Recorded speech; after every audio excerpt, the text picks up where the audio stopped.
Hi everyone, this is Shahrukh Saifi and welcome to the channel simplifying exams. आज की इस class में हम कंप्लीट करने वाले हैं इकोनॉमिक्स का चैप्टर नंबर फर्स्ट डेवलपमेंट के बारे में वन शॉट वीडियो में। चलिए शुरू करते हैं फिर बिना किसी देरी के साथ।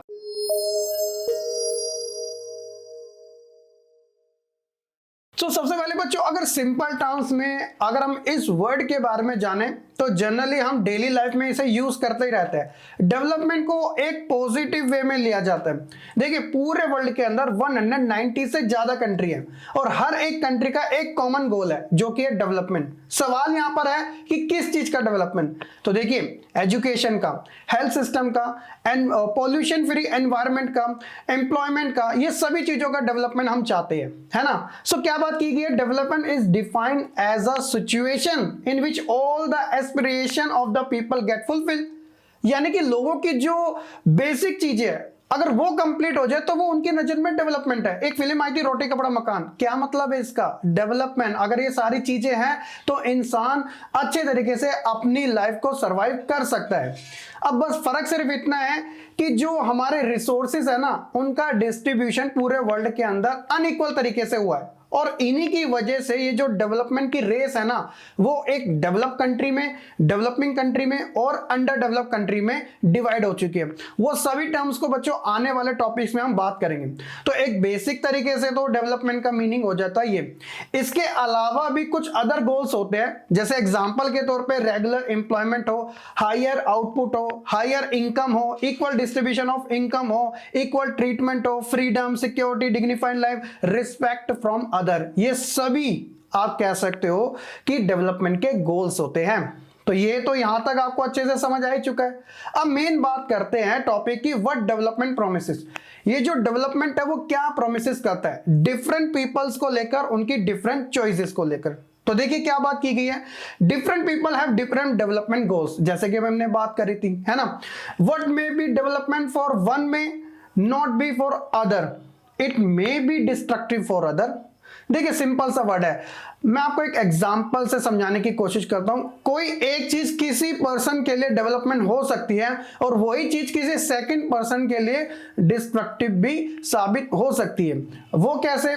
आज के समय आप देखोगे 5G, जी हाँ 5G जनरेशन तक आ चुकी है, हमें हायर इंटरनेट स्पीड देखने को मिल रही है। तो ये इंटरनेट की टेक्नोलॉजी में क्या है? डेवलपमेंट है, लेकिन यही किसी दूसरे के लिए डिस्ट्रक्टिव भी हो सकता है। जैसे बर्ड्स के लिए रेडिएशन इतना हाई होता जा रहा है जिसकी वजह से उन्हें प्रॉब्लम होती है, उनकी डेथ हो जाती है।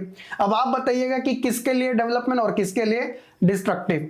तो यही सारी चीजें, सिक्के के दो पहलू होते हैं, तो यही आप समझ के चलेगा। एग्जाम्पल के तौर पे, a girl expect as much freedom and opportunity as her brother and he also share in the household work. यानी एक सिस्टर, एक बहन ये चाहती है कि जिस तरीके से वो अपने घर का काम करे तो वैसे उसका भाई भी वो घर का काम करे। लेकिन क्या हर ब्रदर में नॉट लाइक दिस, उसके भाई को ये चीजें पसंद नहीं है, वो नहीं करना चाहता। तो एक की नजर में वो डेवलपमेंट है और एक की नजर में वो नहीं है।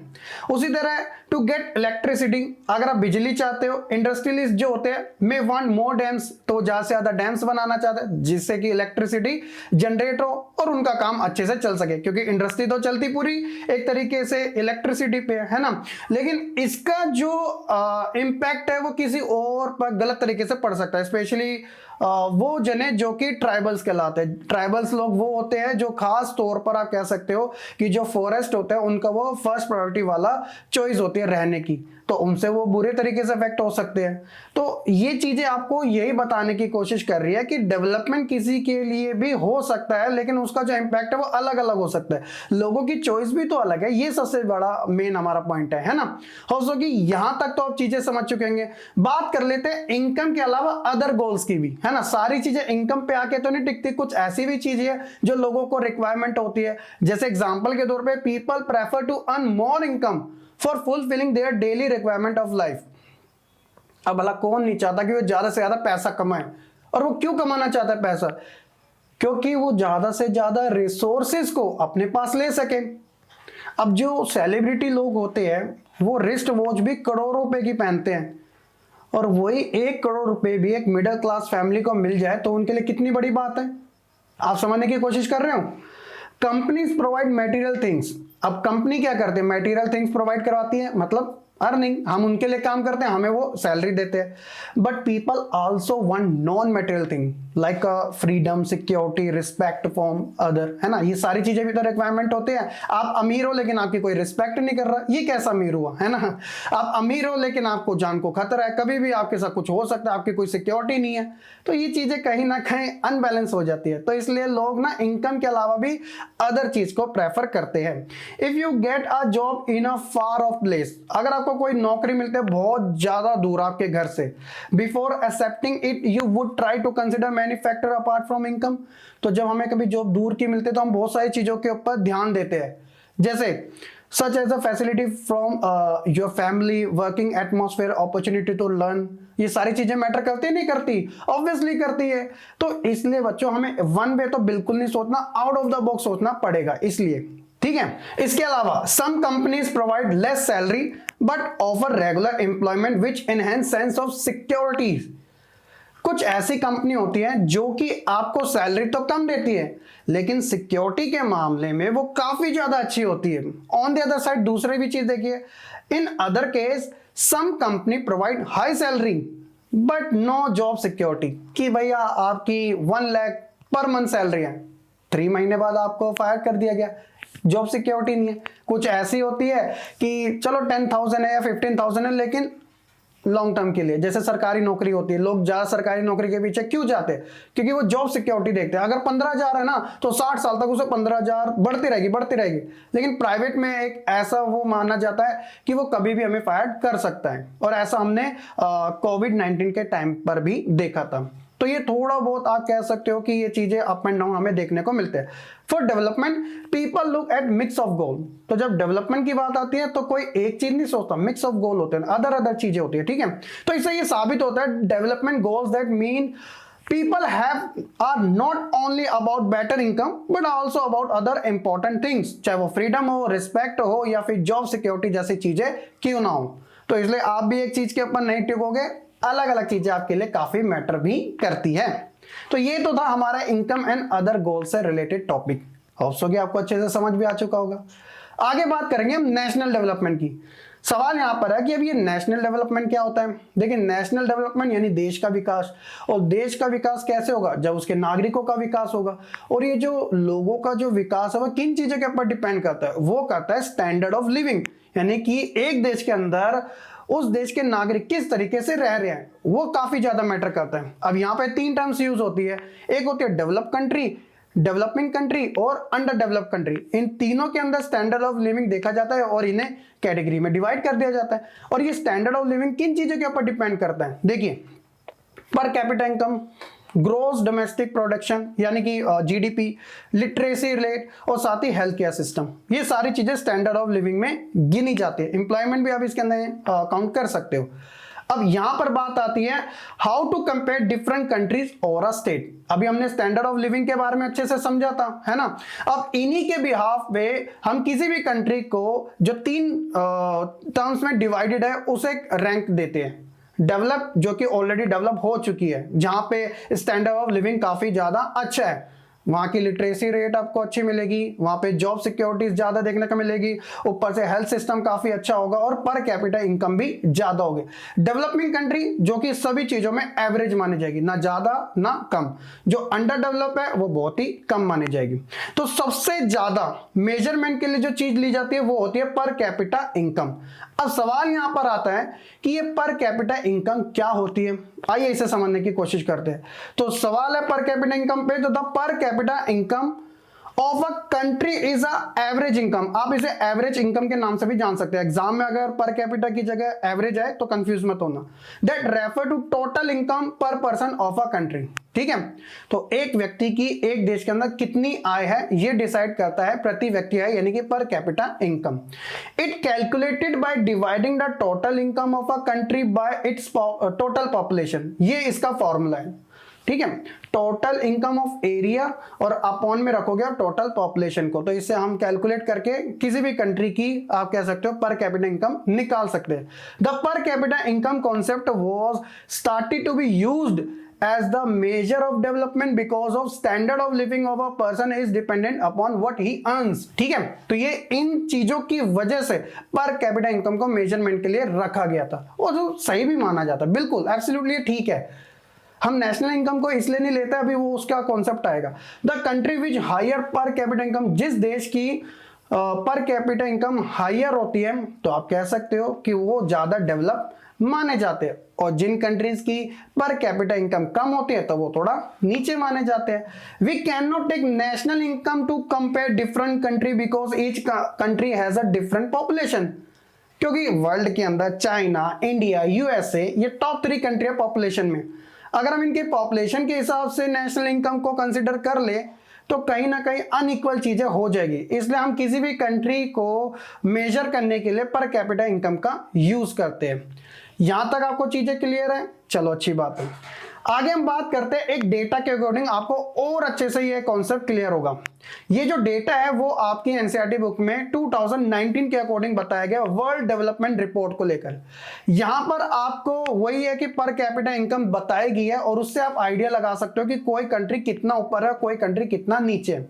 जैसे एग्जाम्पल की अगर यहां बात देखें तो यहां पर दे रखा 49,300 पर एनुअल के अकॉर्डिंग, 2500 यानी कि 2500 माफ करना, ये भी पर एनुअल के हिसाब से, और 6700। ठीक है, तो तीनों कैटेगरी में आप देखोगे तो ये नंबर 1 कैटेगरी है, ये होती है बच्चों हाई एंड रिच कंट्रीज, जहां पे आपको जो पर कैपिटा इनकम है वो इतनी ज्यादा देखने को मिल रही है। इसके अलावा जो लो इनकम कंट्री है वो सेकंड, और उसके अलावा 6700 वाली लो मिडिल इनकम, यानी कि आप कह सकते हैं फर्स्ट, ये सेकंड और ये थर्ड। तो आप इनका डिस्ट्रीब्यूशन से आप आइडिया लगा सकते हो, और ये सारी डॉलर में, और डॉलर को एक सेंट्रल करेंसी माना जाता है, इस चीज का आप ध्यान रखिएगा।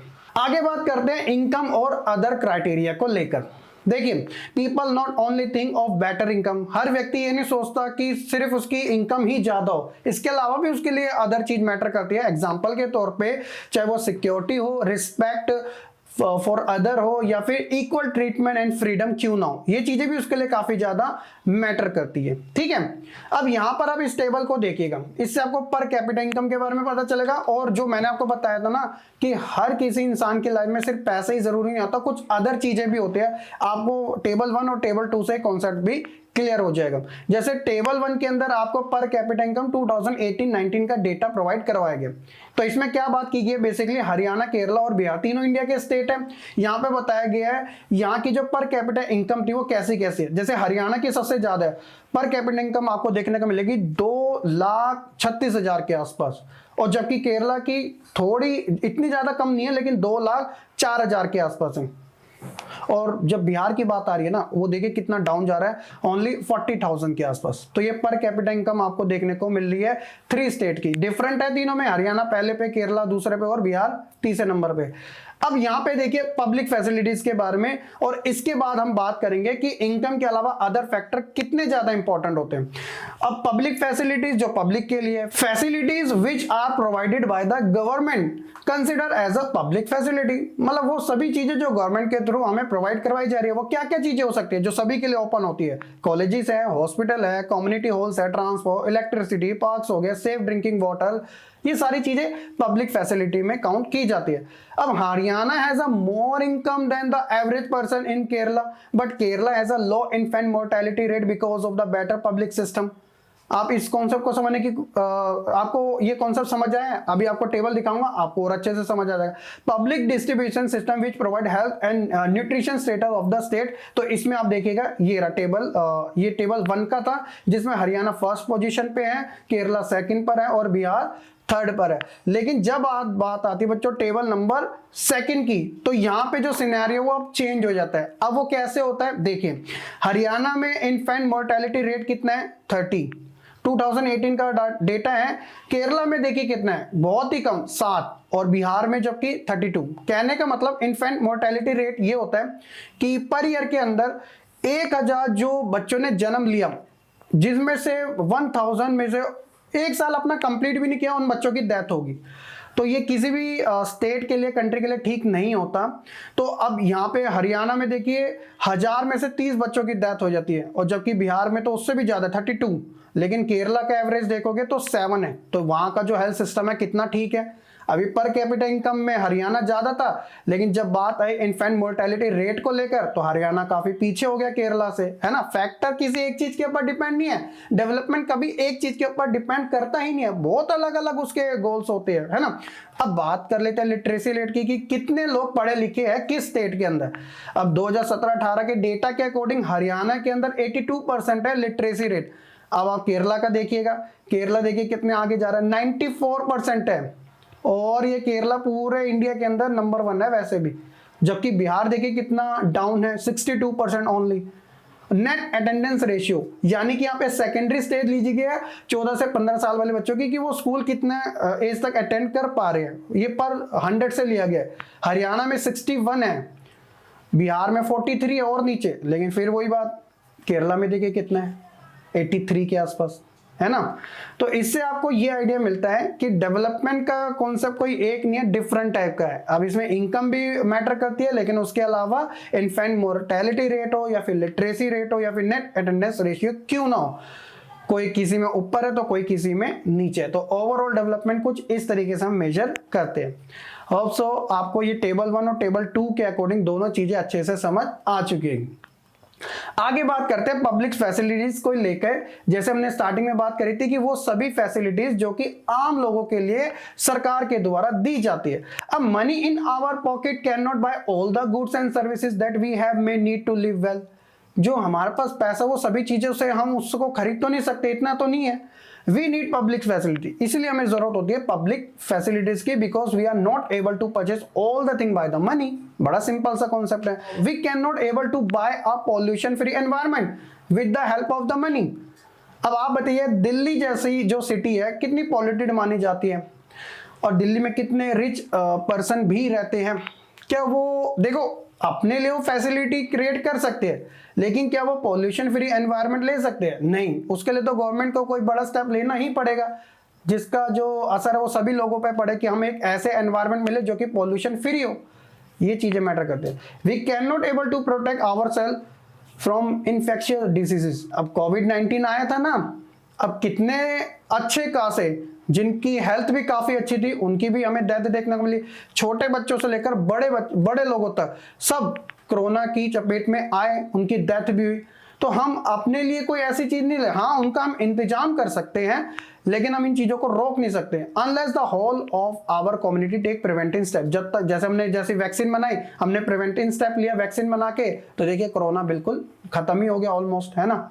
वरना तो वही हो रहा था, एग्जाम नहीं होते, बच्चे यूं ही पास हो जा रहे थे। क्या करें, मजबूरी थी 1920-21 के आसपास।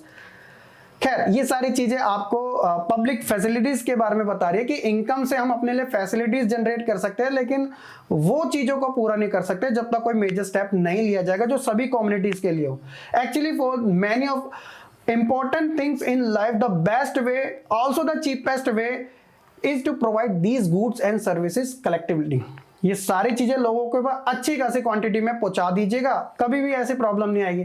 तभी तो बच्चों ये डेवलपिंग और अंडर डेवलप कंट्री ऐसी क्यों, उसके अंदर काफी ज्यादा डिफरेंसेस देखने को मिलते हैं। मैं आपको इस एक और एग्जांपल से समझाने की कोशिश करता हूं। जब मैं आपको इतनी देर से डेवलप कंट्री बोल रहा हूं, तो ये डेवलप कंट्री है कौन आखिरकार? अब मैं आपको अमेरिका, ब्रिटेन, फ्रांस, जर्मनी ऐसी कंट्री बोल रहा हूं, तो आपके माइंड में क्या आ रहा है? अरे हाँ, यहाँ पे तो सर बहुत सारी अच्छी अच्छी चीजें हैं, बिल्डिंग से लेके यहाँ का जो इंफ्रास्ट्रक्चर है वो काफी अच्छा है, एजुकेशन अच्छी, हेल्थ सिस्टम सब कुछ अच्छा है। इंडिया, श्रीलंका, बांग्लादेश, ब्राजील, ये कैसी कंट्री है? डेवलपिंग कंट्री है। यहाँ पे हमें कहीं कहीं पे आप कह सकते हो कि पुअर लोकेलिटीज भी देखने को मिलती है, पुअर फैसिलिटीज भी देखने को मिलती है, और काफी बेटर क्वालिटी की फैसिलिटीज भी देखने को मिलती है, क्योंकि हम डेवलपिंग है, अभी हम डेवलप हो रहे हैं, चल रहे हैं, है ना। अब मैं युगांडा, सोमालिया, ऐसी कंट्री, नाइजीरिया जैसी कंट्री के एग्जांपल लूं, आपको कैसा फील आ रहा है? अरे सर, ये कंट्री तो कहीं ना कहीं थोड़ा पुअर कंट्री मानी जाती है, जहाँ पे आप कह सकते हो जीडीपी ग्रोथ भी काफी कम देखने को मिलता है, इतनी लिटरेसी नहीं है, हेल्थ सिस्टम इतना ठीक नहीं है, कहीं ना कहीं जो कंट्री है वो डेप में फंसी पड़ी है, ये सारी चीजें। तो बच्चों, यही तो है स्टैंडर्ड ऑफ लिविंग लाइफ। है ना, कि लोगों का रहने का तरीका किसी भी कंट्री के अंदर कैसे डिसाइडेड हो है, इन्हीं सभी चीजों की वजह से। लिटरेसी अच्छी हो, हेल्थ सिस्टम अच्छा हो, अच्छी अर्निंग हो रही हो, जीडीपी ग्रोथ अच्छी हो, पर कैपिटा इनकम ज्यादा हो, ये सारी चीजें मैटर करती है। इसलिए हम कंट्रीज को डिवाइड करते हैं अलग अलग सेक्शन के अंदर। यहां तक आपको चीजें समझ आ गई। चलिए, एक कॉन्सेप्ट है बच्चों सस्टेनेबिलिटी डेवलपमेंट। अब देखो नाम से पता चल रहा है सस्टेनेबिलिटी, सस्टेन करके रखना, यानी कि बड़ा सिंपल सा है कि sustainable development is development that meets the needs of the present without compromising the ability future generation to meet their own needs. बड़ा सिंपल सा कॉन्सेप्ट समझने की कोशिश कीजिएगा। हमें रिसोर्सेज का ऐसा यूज करना है कि आने वाली जो जनरेशन है ना, उनको भी वो चीजें मिल सके। मैं वाटर का एग्जांपल हर बार लेता हूं कि वाटर इज लाइफ, जल ही जीवन है। क्यों? क्योंकि लिमिटेड है। स्वीट वाटर, आप ये देखिए पूरा जो वर्ल्ड है, हमारा जो अर्थ है, आप कहते हो ना कि वो एक ब्लू अर्थ है, क्योंकि आपको 70% आपको पानी ही देखने को मिलेगा। लेकिन क्या वो पानी पीने लायक है? वो तो सॉल्टी वाटर है। कम से कम बहुत ही 3% के आसपास ही पीने लायक पानी है, जिसे हम स्वीट वाटर कह सकते हैं, है ना। अब हम ये सारा वेस्ट कर देंगे तो आने वाली जनरेशन के लिए तो वैसे भी ये चीजें नहीं बच पाएगी। तो सस्टेनेबल डेवलपमेंट का कॉन्सेप्ट इसलिए अपनाया जाता है, we have not inherited the world from our forefather. हमने ये जो दुनिया है अपने फोरफादर से नहीं ली, बल्कि we have borrowed it from our children, बल्कि हमने तो ये तो उधार ली है अपने खुद के बच्चों से, यानी आने वाली जनरेशन से, ताकि उन्हें हम वो सभी चीजें दे सके जो आज हम जिनका यूटिलाइज कर पा रहे हैं। तो इसलिए सस्टेनेबल डेवलपमेंट का कॉन्सेप्ट काफी ज्यादा इंपॉर्टेंट है। क्यों अक्सर बार बार गवर्नमेंट जो प्लास्टिक है उसे बैन करने की बात कर देती है? कोई ना कोई तो रीजन होगा। ये सस्टेनेबल डेवलपमेंट का ही कॉन्सेप्ट अपनाती है, इस चीज का जरा ध्यान रखिएगा, ठीक है। होप सो ये भी एक छोटा सा टॉपिक आपको अच्छे से समझ आ चुका होगा। और एक टॉपिक के बारे में और बात कर लेते हैं, जो कि है human development index, HDI। HDI क्या है? एक छोटा सा ब्रीफ इंट्रो दे देता हूं। HDI आप कह सकते हो कि पूरे वर्ल्ड के अंदर 190 से ज्यादा कंट्रीज हैं, इन सभी कंट्री को रैंक दी जाती है HDI के अकॉर्डिंग। एवरी ईयर इनका एक इंडेक्स निकाला जाता है, जिसमें बताया जाता है कि टॉप 10 कंट्रीज कौन सी है, मतलब रैंक के अकॉर्डिंग। जैसे इंडिया का एग्जांपल वो 129, 30, 131, 132 इस रैंक पर आती है। और ये अलग अलग क्राइटेरिया को मेजरमेंट के लिए लेता है। अभी हमने ये चीजें जान ली। 1990 में इसकी शुरुआत हुई थी UNDP के according, united nation development programme. आप कह सकते हो 2 इकोनॉमिक्स थे जिनका नाम था प्रोफेसर महबूब उल हक, जो कि पाकिस्तान के थे, और इंडिया की तरफ से थे प्रोफेसर अमृता सेन। इन्होंने ये कॉन्सेप्ट लाया था। महबूब उल हक को ज्यादा क्रेडिट दिया जाता है कि जिन्होंने ये कॉन्सेप्ट शुरू किया था। अब ये जो ह्यूमन डेवलपमेंट इंडेक्स था, आप कह सकते हो इसके अंदर बात की जाती है स्टैटिस्टिक्स ऑफ लाइफ एक्सपेक्टेंसी की। एक व्यक्ति एवरेज के अकॉर्डिंग किसी कंट्री के अंदर कितना जी सकता है, लाइफ एक्सपेक्टेंसी कहलाती है, जो हमारे इंडिया के अंदर 70 ईयर के आसपास है, जबकि जापान, इटली जैसी कंट्री में 80 करोड़ है।